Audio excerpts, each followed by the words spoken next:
Evangelho, domingo da 29ª semana do Tempo Comum. O Senhor esteja convosco, Ele está no meio de nós. Proclamação do Evangelho de Jesus Cristo, segundo São Marcos. Glória a vós, Senhor. Naquele tempo, Tiago e João, filhos de Zebedeu, foram a Jesus e lhe disseram: Mestre, queremos que faça por nós o que vamos pedir. Ele perguntou: O que quereis que eu vos faça? Eles responderam: Deixa-nos sentar um à tua direita e outro à tua esquerda, quando estiveres na tua glória. Jesus então lhes disse: Vós não sabeis o que pedis. Por acaso podeis beber o cálice que eu vou beber? Podeis ser batizados com o batismo com que vou ser batizado? Eles responderam: Podemos. E ele lhes disse: Vós bebereis o cálice que eu devo beber, e sereis batizados com o batismo com que eu devo ser batizado. Mas não depende de mim conceder o lugar à minha direita ou à minha esquerda. É para aqueles a quem foi reservado. Quando os outros 10 discípulos ouviram isso, indignaram-se com Tiago e João. Jesus os chamou e disse: Vós sabeis que os chefes das nações as oprimem, e os grandes as tiranizam. Mas entre vós não deve ser assim. Quem quiser ser grande, seja vosso servo, e quem quiser ser o primeiro, seja o escravo de todos. Porque o Filho do Homem não veio para ser servido, mas para servir e dar a sua vida como resgate para muitos. Palavra da salvação. Glória a vós, Senhor. Domingo da 29ª semana do Tempo Comum, em nome do Pai, do Filho e do Espírito Santo. Amém. Queridos irmãos e irmãs, hoje a Santa Liturgia nos leva para o 10º capítulo do Evangelho de São Marcos e é importante dizermos que na liturgia da Santa Missa de hoje, a primeira leitura e a segunda leitura, a primeira leitura retirada do livro do profeta Isaías e a segunda leitura, que vem da carta aos Hebreus, entregam para nós o que será a chave de leitura do nosso Evangelho. Depois, quando ouvimos o Salmo, a palavra do Senhor é reta, da fidelidade nascem as suas obras, Ele ama a justiça e a retidão. Os olhos do Senhor estão voltados para aqueles que o temem, para os que esperam na sua bondade, para os libertar da morte e os alimentar no tempo da fome. Com essas palavras do Salmo, nós compreendemos com ainda mais clareza o convite que o Senhor fez aos apóstolos hoje. Então, se você ainda não teve a chance de ler as leituras que o Padre está propondo, termina o tempo da nossa meditação e em seguida vai fazer as leituras propostas. São bem curtinhas hoje as leituras da Santa Liturgia e nos ajudam a entrar ainda mais no Evangelho. A primeira leitura do livro do profeta Isaías nos fala a respeito do servo que se entrega por amor ao Senhor. E o Senhor, que por sua vez conduz o seu servo pela estrada do sofrimento, de maneira que, cumprindo a vontade do Senhor, mesmo caminhando em meio ao sofrimento, ele vem a ser glorificado por Deus, pois no sofrimento será provada a sua fidelidade, mas também será testemunhado o poder de Deus. Como isso é forte. E nós vamos ser chamados hoje no Evangelho a viver isso. Conceder um lugar à direita e à esquerda do Filho compete exclusivamente ao Pai. Hoje ouvimos os 2 filhos de Zebedeu que se aproximam do Senhor, assim começa o Evangelho de hoje. Versículo 35. Tiago e João, os filhos de Zebedeu, foram até o Senhor e disseram-lhe: Mestre, queremos que nos faça o que vamos te pedir. Estão pedindo com convicção, né? É bonito a gente perceber no Evangelho de hoje a convicção desses dois, que se apresentam diante do Senhor e pedem algo e quase intimam o Senhor a realizar essa graça por eles. Queremos que nos faça o que vamos pedir. Porém, conceder o lugar à direita e à esquerda do Filho compete ao Pai. E nosso Senhor, tudo aquilo que o Pai reservou para si, jamais teve sequer a pretensão de ousar. Que grande ato de humildade do Senhor. Movidos pela limitada compreensão a respeito da identidade messiânica de Jesus, porque ainda faltava percorrer o caminho da paixão, morte e ressurreição, eles pedem algo grandioso, é importante entendermos isso. É um pedido grandioso, é estar junto com o Senhor na sua glória. Mas esse pedido grandioso vem limitado pelas ambições humanas, por satisfação, segurança e poder. Então, por ainda não terem percorrido o caminho integral da fé, esse pedido grandioso vem, digamos assim, perturbado ou desorientado por conta da busca por satisfação, segurança e poder. O que significa dizer que quando se completar a revelação, quando se completar a entrega da fé, quando finalmente eles testemunharem a paixão, morte e ressurreição do Senhor, essa súplica grandiosa se tornará agora pura, vamos colocar assim. Ou seja, as ambições por satisfação, segurança e poder vão diminuir. A fé nos traz, nos leva, nos conduz a desejar as coisas grandiosas. A fé deve nos ajudar a viver livre das ambições humanas. A fé deve nos ajudar a olhar primeiro para a grandeza de Deus e a sua justiça e a desejá-la como tesouro da nossa vida.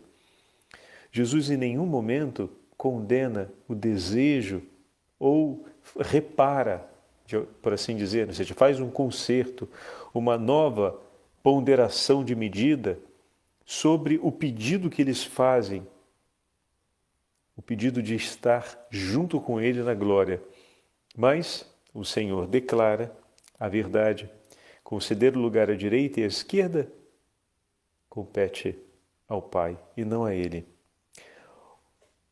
Olha que significativo, meus irmãos, e ao mesmo tempo como é bonito o gesto de Jesus. Jesus percebe o desejo no coração deles, mas percebe ao mesmo tempo que ainda falta a compreensão da fé para que mude aquele coração, para que todas essas ambições percam lugar. É preciso, então, conduzi-los pela estrada da fé, até que, iluminados pela fé, desejar as coisas grandiosas, desejar estar ao lado de Deus é obra do Espírito Santo. Só Deus pode inspirar isso no coração do homem. Significa que o Senhor está conduzindo o coração deles, mas por faltar ainda o vigor da fé, eles se dispersam em meio às ambições humanas por satisfação, segurança e por poder.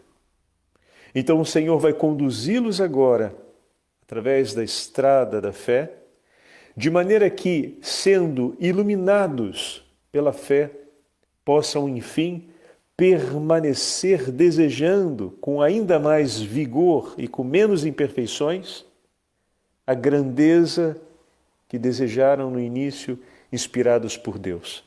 O Senhor inspira e, por meio do Filho, nos conduz para que vivamos, à luz da fé, a plenitude da inspiração do bem supremo que Ele deposita em cada um de nós, que é o desejo por unirmos-nos a Deus e, por fim, sermos santos como o vosso Pai é santo. Jesus irá então conduzir os dois irmãos através do caminho de comunhão com Ele. Ou seja, antes de mais nada, não se chegará na glória como eles estão pedindo, Senhor, queremos que nos faça o que vamos nos pedir. E Jesus diz, o que vocês querem? Concedei-nos na tua glória sentarmos-nos um à tua direita, outro à tua esquerda. Então, antes de mais nada, não se chegará na glória sem percorrer os passos do Mestre. Eles querem chegar na glória. Muito bem, ok? Agora, para chegar na glória, é preciso percorrer os passos do Mestre. Não se chegará na glória sem Ele. Ninguém entrará na glória dos céus se não for por meio do nosso pontífice. É Cristo que nos abriu as portas do paraíso, fechada pelos nossos primeiros pais, e não entraremos no céu se não for por meio dele, caminho, verdade e vida. Então o Senhor vai instruí-los, como o padre acabou de dizer, nesse itinerário. Por isso Jesus imediatamente, ele que é verdade, responde, não sabeis o que estáis pedindo, e depois completará, cabe ao Pai o lugar à minha direita ou à minha esquerda. Isso nós vamos ter. O padre pega aqui o versículo. Todavia, versículo 40, assentar-se à minha direita ou à minha esquerda não cabe a mim concedê-lo, mas é para aqueles a quem está preparado. Aqui no Evangelho de Marcos faz apenas a menção de estar preparado. É no Evangelho de Mateus que faz a referência. Enfim, quem preparou é o Pai. Bom, então, agora, para seguirmos os caminhos do Mestre, já que na glória, ao lado dele, ninguém vai se não for por ele, precisa seguir o seu caminho. E Jesus quer que eles sigam o caminho. Por isso, imediatamente, pergunta para eles, para que me sigam até a glória e comigo estejam lá, é importante que bebam do mesmo cálice e recebam o mesmo batismo. O que isso significa? Beber o cálice da paixão. Isso nos leva imediatamente ao Getsêmani. Beber o cálice da paixão, o cálice da renúncia de si. Quem não renunciar a si mesmo, quem não perder a própria vida, entregar a própria vida e tomar sobre si a cruz e me seguir, não será digno de mim? Beber o cálice da paixão, que significa renunciar a si mesmo e viver a vida como uma total entrega ao Pai. É o Getsêmani. Jesus ali não deixa passar o cálice, mas escolhe o que o Pai escolheu para si. Entrega-se totalmente ao Pai e renuncia a si. O que isso significa concretamente, Padre? Toma a tua vida nas mãos e vive como ela vem. Se vier o sofrimento, abraça. Se vier as alegrias, divide com o Senhor. Não renuncie àquilo que na vida o Senhor nos concede. Não escolha a vida que gostaria de ter, tenha a vida que o Senhor te concede. Muitas vezes os sofrimentos são consequências do nosso mal, ou seja, são consequências do nosso pecado. Em outros momentos eles acontecem e chegam até nós de uma maneira completamente gratuita, sem que tenhamos feito absolutamente nada. Abraça, abraça, meu irmão, como o Senhor abraçou o cálice da paixão. Ele não cometeu pecado algum, mas sobre ele se abateu a consequência do pecado da inteira humanidade e ele não renunciou a isso. Parte dos sofrimentos da nossa vida é consequência do nosso pecado. O mínimo que poderemos fazer é abaixar a cabeça e ficar quieto. Mas o Senhor tomou sobre si as consequências do pecado da inteira humanidade e abraçou sem renunciar. Eis aí o exemplo a ser seguido. Daqui a pouco vamos ouvir um comentário de São Tomás de Aquino a respeito disso.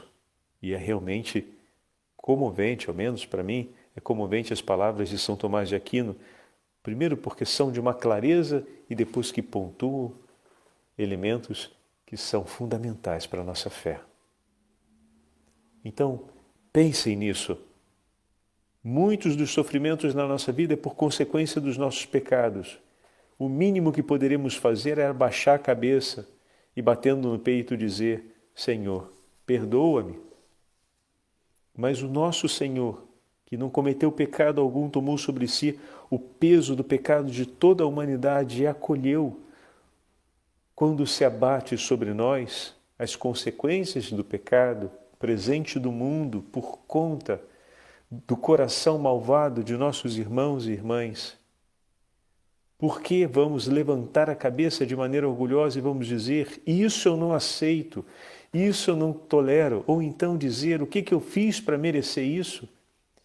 Não é uma questão de merecimento, é uma questão de partilha. Como assim, Padre, de partilha? Estou disposto a seguir o exemplo do meu Senhor e tomar sobre mim aquilo que o Pai me concede? Poxa, mas que Pai é esse que nos concede tomar o peso do sofrimento dos outros? Esse é um Pai que quer nos ensinar a amar com o seu coração de Pai e não fazer o nosso coração ser mesquinho para sempre. Amar com um coração de Pai é alargar as costas para tomar sobre si o peso do filho doente e em sofrimento de morte. O Pai e o Filho estavam e estão sempre unidos. O Pai, o Filho e o Espírito Santo estão sempre unidos. Eu e o Pai somos um. Assim disse o Senhor. Isso significa que Ele amava com um coração de Pai. E se nós estamos unidos a Cristo, também somos chamados a aprender com Ele a amar com um coração de Pai. E um pai toma sobre si o peso das dores de seu filho, pois não quer vê-lo morrer em eterno. Então é preciso que o Senhor nos eduque a termos um coração assim. Não se aprende da noite para o dia. Tenha calma, mas tenha também consigo a certeza que Deus não quer te ensinar a ter um coração diferente desse, viu? Ele quer te ensinar a ter um coração como o dele. E isso é um grande desafio para nós, porque para além do querer, para além das boas disposições, a gente precisa ter muito aquelas duas virtudes que ontem falávamos: a ousadia e a coragem, para nos lançarmos nessa estrada. E se olhamos bem, isso apareceu no coração dos dois discípulos. Então esse é o primeiro ponto que Jesus pergunta: beber do cálice. E o segundo, receber o batismo. Que batismo é esse? Não se trata do batismo de João, porque esse já foi, o Senhor já aconteceu, esse momento já aconteceu. De qual batismo fala o Senhor? Bom, no termo grego, em estrito senso, batizar significa ser imerso dentro de uma realidade. Muito bem. O batismo a qual o Senhor se refere é ser imerso, obviamente, dentro do sofrimento. Tomar sobre si as dores da consequência do pecado, para oferecer-se como oferta de reconciliação e de paz. Tendo submergido dentro, redundante, mas tudo bem, de um abismo, sendo imerso dentro de um abismo de sofrimentos, o Senhor se reerguerá, se levantará para a vida. Então, receber o mesmo batismo do Senhor é tomar sobre si as dores e as consequências do pecado para oferecer. Então, significa escolher e entregar a sua vida com Cristo como oferta de reconciliação e de paz. Desceu às profundezas da mansão dos mortos e ao terceiro dia ressuscitou. O Senhor escolhe cumprir em tudo a vontade do Pai e cumpre a entrega de si. Então a escolha tem uma consequência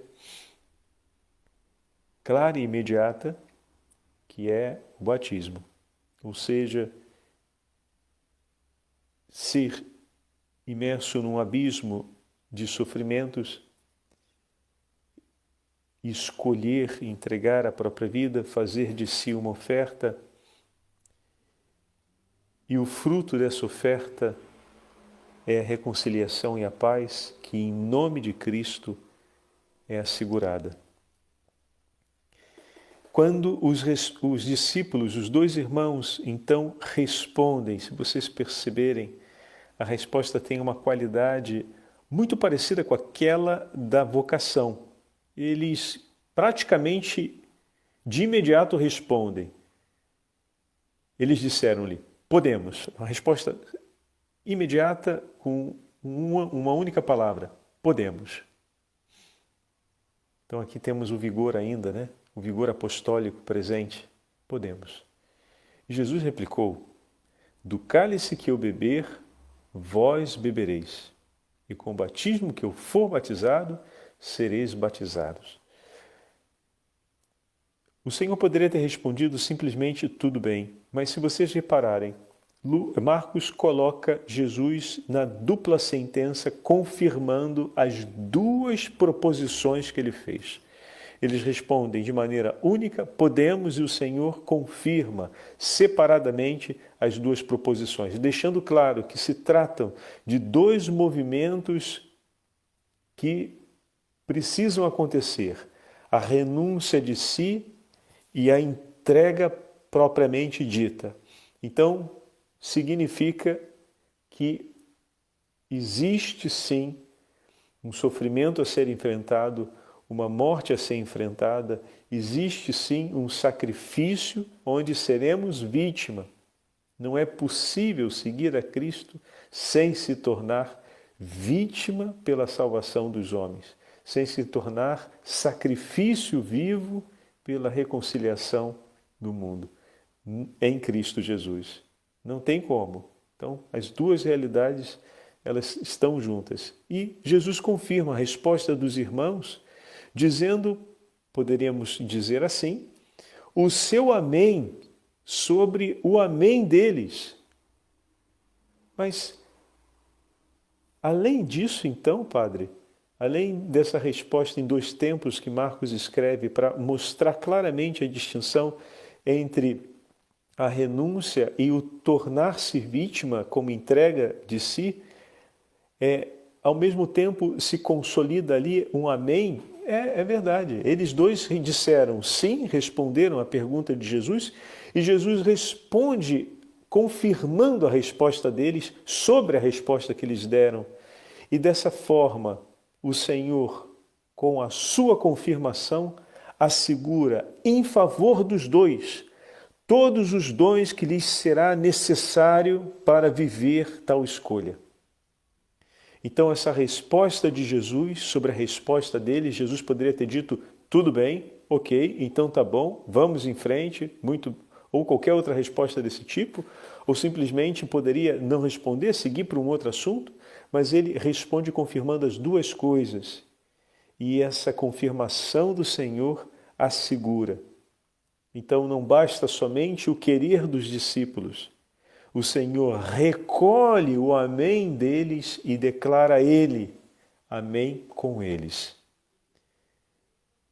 Não, o Senhor nos chama, espera pela nossa resposta e depois vem em nosso socorro e sustenta a nossa resposta.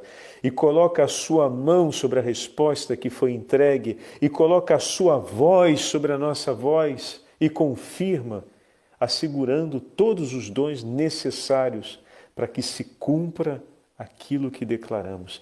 É muita bondade, é muita misericórdia. É ser muito pai. E como a gente é chamado a ter um coração de pai, também somos chamados a agir dessa forma com os nossos irmãos e irmãs. Faço aqui esse parêntese. Muitas vezes esperamos que o outro nos entregue uma resposta de aliança, uma resposta de comunhão. E quando o outro responde sim, positivamente, aquela proposta que fizemos, às vezes a gente cruza o braço e fica esperando para ver se vai ser mesmo. Só quero ver.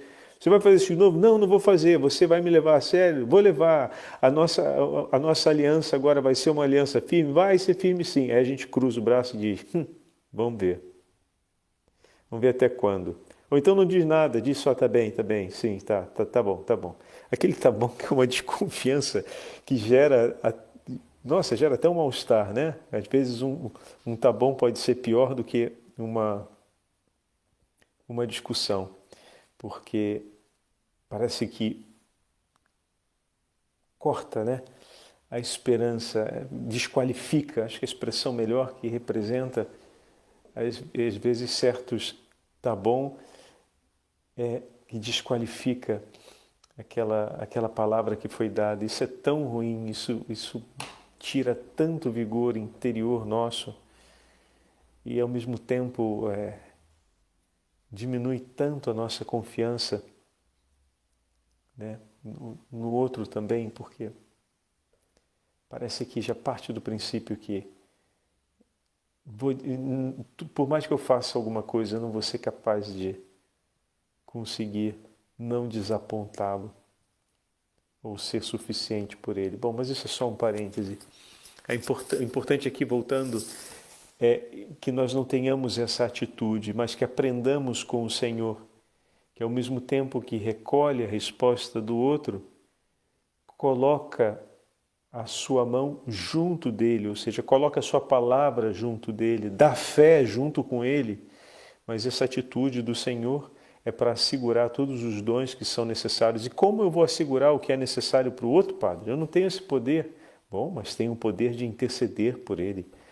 Tenho o poder de pedir por ele, para que ele consiga. Como a gente diz que os anjos digam amém. A gente não canta isso no parabéns? No parabéns? Que os anjos digam amém, parabéns. A gente faz toda aquela musiquinha e ainda diz que os anjos digam amém. Bom, não vamos esperar que os anjos digam amém. Diz você junto com ele.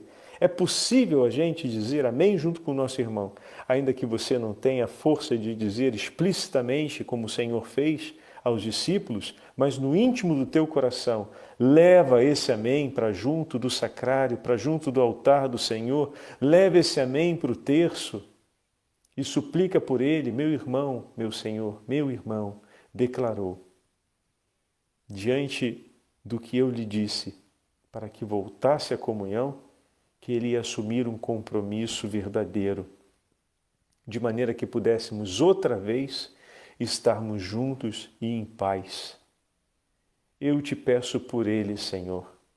Vem em socorro do meu irmão, para que ele consiga manter esse propósito de pé.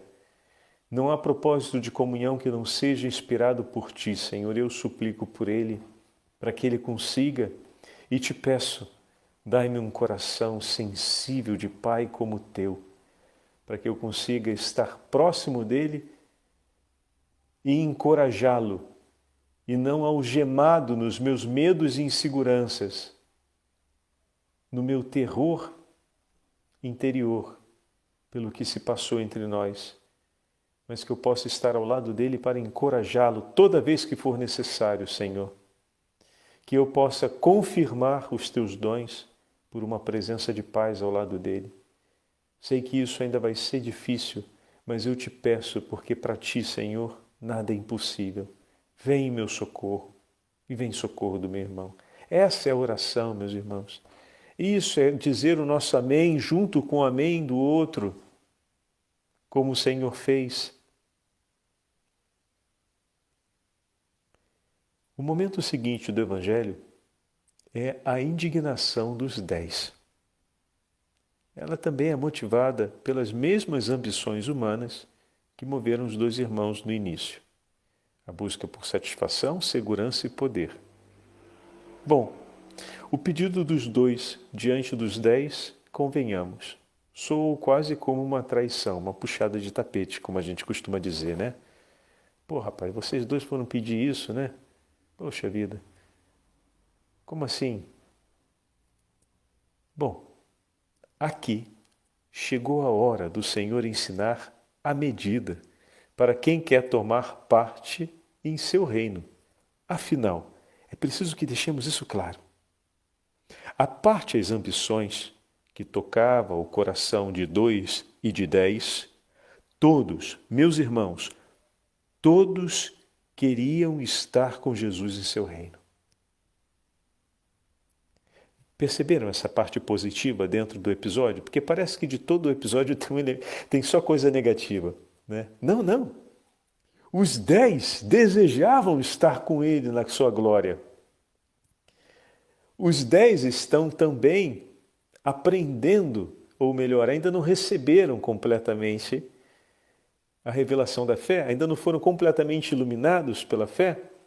Os 10 precisam aprender a caminhar na mesma estrada. Os 10 estão contra 2 e 2 agora estão indispostos contra 10, porque as ambições humanas balam entre eles, dispersando os corações. Mas os 12 desejam estar ao lado do Senhor na sua glória. Muito bem. Como a gente elimina as trevas da confusão e as trevas da imperfeição que estão no meio de nós? Acendendo a luz. Você não vai dar murro nas trevas, que elas não vão sair do quarto. Você vai no interruptor e você acende a luz. Você quer acabar com as trevas que estão no seu quarto escuro? Acende a luz. Vai procurar o interruptor e aperta ali e acende a luz. Pronto, elas desaparecem. Então, acendendo a luz, ou seja, iluminando através da fé, iluminando através da verdade, as trevas se dissipam. Então, existe ali uma confusão que se causa por conta dessa imperfeição, mas todos desejam estar junto com o Senhor na sua glória. E o Senhor focaliza exatamente isso e começa daqui. Ele não fala, fulano deixa disso, fulano para com aquilo, fulano para de pensar isso, Beltrano para de pensar aquilo outro. Ao invés de dizer para eles pararem de pensar as coisas, o Senhor orienta todos a pensarem a mesma coisa, ou seja, a seguirem a intuição que Deus suscitou no coração deles. Estão dispersos pelas ambições do tempo e por aquilo que é próprio da imperfeição da nossa humanidade.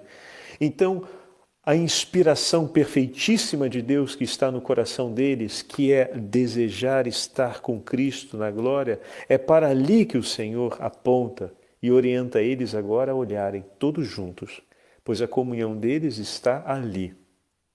Então vamos lá, quais são as condições para estarmos junto com Cristo na glória? A primeira é não tiranizar, né? Assim o Senhor começa falando.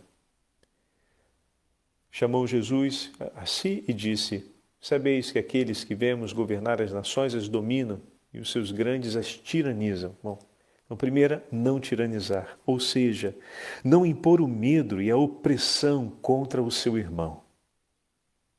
Todo aquele que quer seguir o Senhor deve ser para o seu irmão e para a sua irmã uma presença e uma aliança de paz. A segunda condição, escolher a grandeza de servir com amor ao próximo. E por amor se entende o cuidado, a atenção, a iniciativa e a entrega. E a terceira condição, não ter medo de entregar a vida. Ao entregá-la a Deus, pela oração e a fé, fará dela uma entrega de amor pelo seu irmão. Fora dessa ordem a coisa não funciona bem, hein? Então, a vida vai entregue ao Senhor e por meio dessa entrega se torna dom e entrega pelo próximo. A vida é entregue para ser resgate em favor de muitos. E só Deus pode resgatar da morte e do pecado. Por isso, nossa vida, por primeiro, deve ser entregue a Ele. Por fim, que já chegamos ao nosso tempo da meditação, queria ler para vocês esse trechinho de São Tomás de Aquino, que completa a nossa meditação de hoje. Escreve assim São Tomás na sua conferência sobre o credo, na sexta parte. Que necessidade tinha o Filho de Deus de sofrer por nós?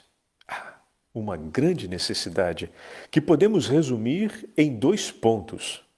Necessidade de remediar os nossos pecados e a necessidade de nos dar um exemplo de conduta. A paixão de Cristo dá-nos um modelo válido para toda a vida. Se procuras um exemplo de caridade, te digo, ninguém tem maior amor do que aquele que dá a vida pelos seus amigos. Se você busca um exemplo de paciência, encontra-la na cruz em grau máximo. Na cruz, Cristo sofreu grandes tormentos com paciência. Ao ser insultado, não ameaçava, não abriu a boca como um cordeiro que é levado ao matadouro. Corramos com perseverança a prova que nos é proposta, tendo os olhos postos em Jesus, autor e consumador da fé. Ele, renunciando à alegria que lhe fora proposta, sofreu a cruz desprezando a ignomínia. Hebreus capítulo 12. Se procuras ainda um exemplo de humildade, olha para o crucificado, porque Deus quis ser julgado por Pôncio Pilatos e morrer. Se procuras um exemplo de obediência, basta que sigas aquele que se fez obediente ao Pai até a morte. De fato, tal como pela desobediência de um só homem todos se tornaram pecadores, assim também pela obediência de um só, todos se hão de tornar justos. Romanos capítulo 5. Se buscas um exemplo de desapego dos bens terrenos, bom, segue aquele que é Rei dos reis e Senhor dos senhores, em quem estão escondidos todos os tesouros da sabedoria e do conhecimento, e que se dignou nascer numa gruta em Belém. Ele está nu na cruz, tornando motivo de escárnio, coberto de escarros, maltratado, coroado de espinhos, e por fim, descedentado com o fel e o vinagre, e humildemente permanece amando. O Senhor esteja convosco, Ele está no meio de nós. Pela intercessão de São Tomás de Aquino e da Santa Mãe de Deus, abençoe-vos o Deus Todo-Poderoso, Pai, Filho, Espírito Santo. Amém.